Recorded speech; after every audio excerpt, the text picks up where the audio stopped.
songs and seeing everyone mouthing the words. It's just a wonderful, warm feeling to be here tonight. I'm going to just give a little brief introduction because, as Jill said, Phil Ochs has been very important to me for a long time. In 1967, upon promptly flunking out of college, the attitudes were pretty bad then, and we were going to college to continue to try to stay alive. And weren't very serious. Many of you in the room here may understand that. In 1967, I was drafted in the Marine Corps, which I quickly ran down to my local Air Force recruiter and enlisted because most people were coming back in body bags. In 1971, I came out of the Air Force and met my lovely wife, Beth, at college, and she invited me to come up, and I played some Phil Ochs music for her, and she said, "My parents won't like that very much." I said, "Well, let's go see." And so I came up and played some tunes for them, and fortunately the first tune I played was Changes, and they liked that very much. And then I brought in Draft Dodger Rag and a few others, and they said, "You know, that stuff really makes sense." And so I think I changed some attitudes, and then we spread it around town. So it's like a full circle moment for me tonight. But I have not performed in 40 years, Phil Ochs music live in front of people. I'm not terribly nervous, but if you could stay with me, I'll do the best I possibly can for you. He's very important to me. I was stationed in Barksdale Air Force Base, Louisiana, with the 1st Combat Evaluation Group. And you think of the insanity of these moments during that period of time. Our job was to score the bombing runs in Vietnam, how effective we were in wiping out massive amounts of jungle with napalm and all of this horrible stuff that was going on. And we were there scoring it like it was some kind of a bombing competition. Phil Ochs music got me through that time and helped me understand the insanity of it, which I already sort of understood. So I played it and played it and played it for the whole barracks. We had a little trio. The motto of the Air Force at that time was "Peace is our profession," if you can imagine. And we formed a trio called the Peace is Our Profession Pickin' and Singin' Society. And we played in a strip joint, Off Limits Bar, and we played in between the acts, and we had a very good following. It was a very interesting period of time. And one of the things that they wouldn't do, I was insane, I was as insane as Phil, and one of the things they wouldn't do is kind of clamp down on us because it would bring too much attention. And at Barksdale, we formed one of the first segments of Military Against the War in Vietnam, which was very significant in penetrating the minds of some of the political leaders at that time. They promptly sent us to the psychiatrist because we had to be crazy, and we convinced the psychiatrist that this was a good idea, so they joined forces with us. And then they shipped us to every god-awful place in the world, figuring they could break us up in their divine wisdom. And instead, we all started installations in all these different places. I had the pleasure of going to Goose Bay, Labrador, where it was really cold, not like here.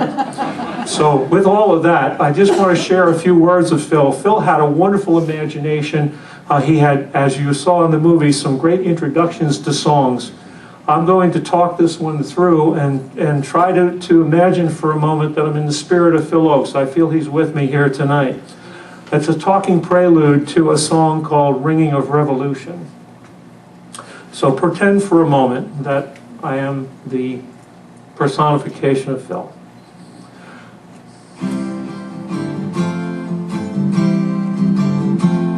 We'll do a song then about revolution, a song that's been true of all revolution from the beginning, the French, the American.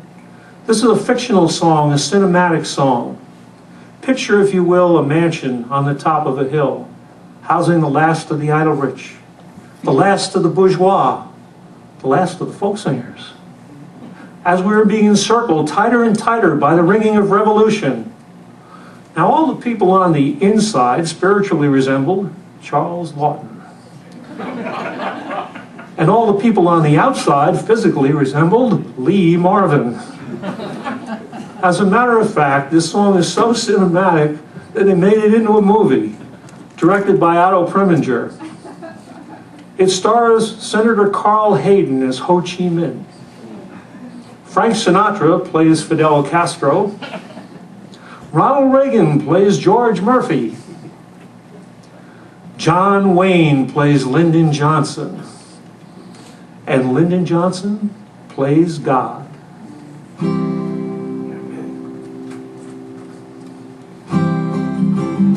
I play Phil Ochs, young Phil Ochs.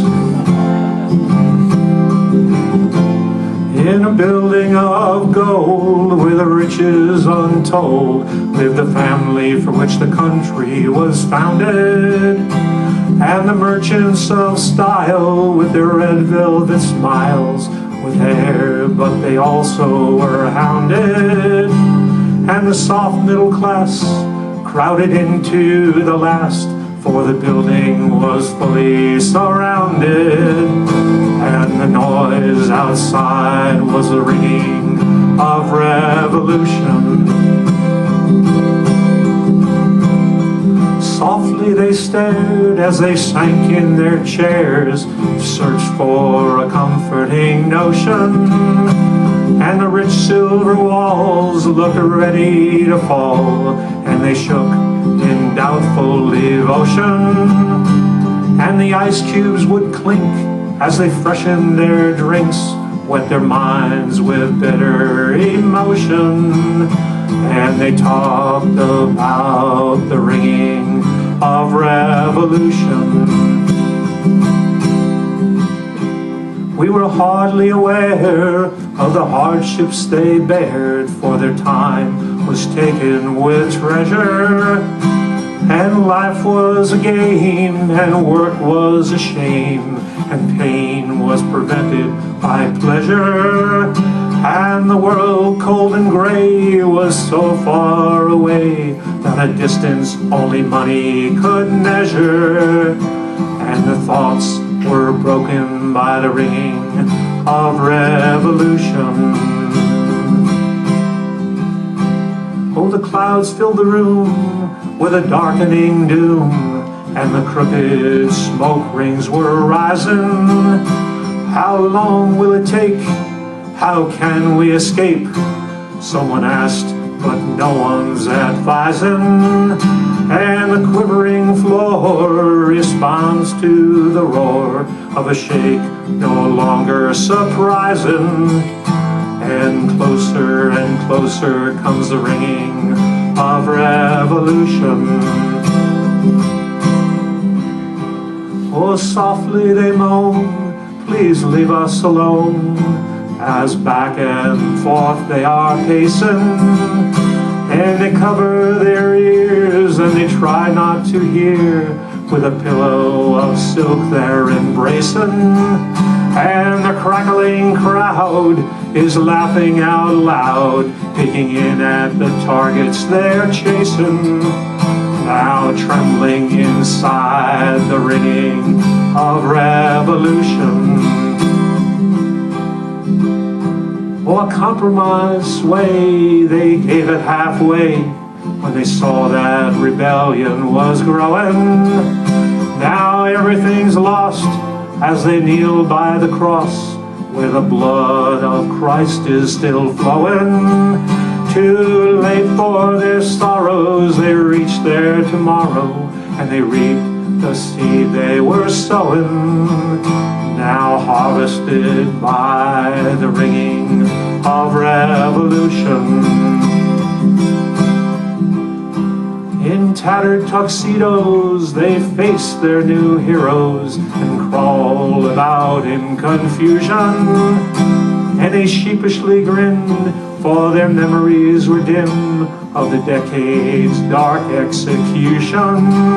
Oh, the hollow hands raised, they stood there amazed in the shattering of their illusions. And the windows were smashed by the ringing of revolution. Now down on our knees we're begging you please, we're sorry for the way you were driven. Oh, there's no need to taunt, please take what you want, we'll make amends if we're living. But away from the grounds the flames told the town that only the dead are